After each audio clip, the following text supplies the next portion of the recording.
Everyone. This is Jerry O'Donnell, and this is the fifth episode of King David series, Jonathan Warning David. And David fled from Ramah and came and said before Jonathan, "What have I done? What is my iniquity? And what is my skin before your father, that he seeks my life?" And he said unto him, "God forbid that thou shalt die. Thou shalt not die. Behold, my father will do nothing either great or small, but he will show to me. And why should my father hide this thing from me? It is not so." And David swore moreover, and said, "Your father certainly knows that I have found grace in thine eyes."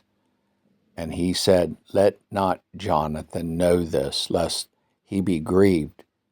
But truly, as the Lord lives and as my soul lives, there is but a step between me and death." So David didn't feel like there was much hope for him. Then said Jonathan unto David, "Whatsoever my soul desires, I will even do it for you." And David said unto Jonathan, "Behold, tomorrow is the new moon, and I should not fail to sit with the king at meat. But let me go, that I may hide myself in the field until the third day at evening. And if your father at all miss me, then say, David earnestly asked leave of me, that he might run to Bethlehem his city, for there is a great yearly sacrifice there for all the family." And he said thus, "It is well, thy servant shall have peace. And if he be very wroth and angry, then he be sure that evil is determined by him. Therefore thou shalt deal kindly with thy servant, and thou hast brought thy servant into the covenant of the Lord with me. Notwithstanding, if there be in me iniquity, slay me thyself. For why should thou bring me to your father?" And Jonathan said, Be it from thee. For I knew certainly that evil has determined by my father to come upon you. Then would not I tell you? Then said David to Jonathan, "Who shall tell me? And what if your father answers you roughly?" And Jonathan said to David, "Come and let us go into the field." And then went out both of them into the field. And Jonathan said unto David, "O Lord God of Israel, when I have sounded my father about tomorrow any time, and on the third day, and behold, if there be a good towards David, and I then send thee and show it to him, and the Lord do so and more to Jonathan. But if it pleases my father to do thee evil, then I will show it thee, and send thee away, that thou may go in peace, and the Lord will be with thee, as he has been with my father. And thou shalt not only while yet I live show me the kindness of the Lord, that I die not, but also that it shall not cut off thy kindness from my house forever. No, not when the Lord hath cut off the enemies of David, every one from the face of the earth." So Jonathan made a covenant with the house of David, saying, "Let the Lord even require at his hand of David's enemies." And Jonathan caused David to swear again, because he loved him, for he loved him as his own soul. And then Jonathan said to David, "Tomorrow is the new moon, and thou shalt be missed, because your seat will be empty.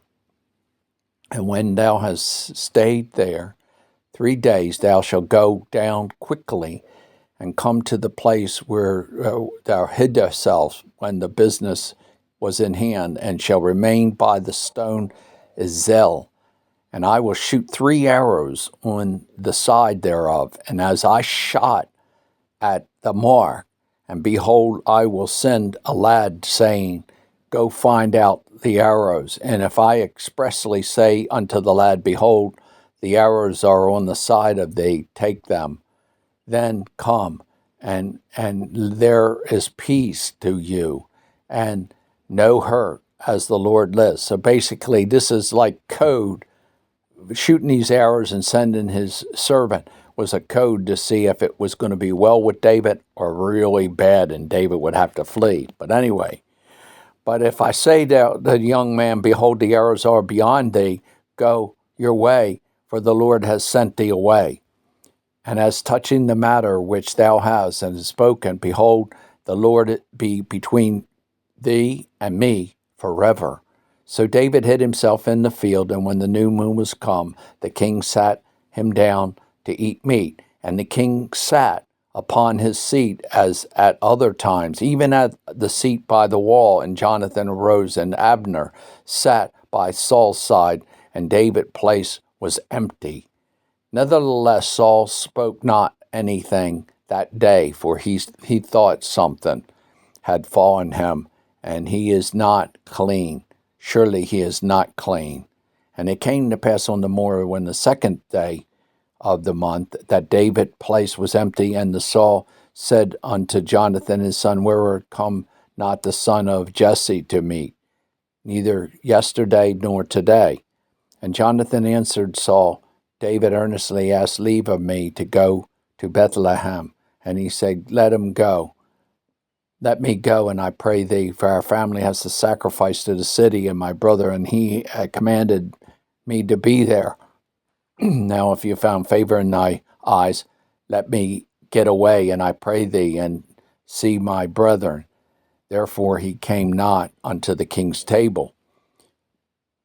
And Saul's anger was kindled against Jonathan, and he said unto him, You son of a perverse, rebellious woman, don't you know that thou hast chosen the son of Jesse to thine own confession, and unto thy confession of thy mother's nakedness? For as long as the son of Jesse lives upon the ground, thou shalt not be established, nor your kingdom. Wherefore now send and fetch him unto me, so he can surely die. And Jonathan answered Saul his father, and said to him, Wherefore shall he be slain? What has he done? And Saul cast a javelin at him to smite him. Thereby Jonathan knew that it was determined of his father to slay David. So Jonathan arose from the table in fierce anger, and did no meat the second day on the month, and he was grieved for David, because his father had done him shame. And it came to pass in the morning that Jonathan went out of the field at the same time appointed with David, and a little lad with him. And he said to the lad, Run, find out now the arrows which I shoot. And as the lad ran, he shot an arrow beyond him. And when the lad was come to the place of the arrow which Jonathan had shot, Jonathan cried after the lad and said, Is not the arrow beyond thee?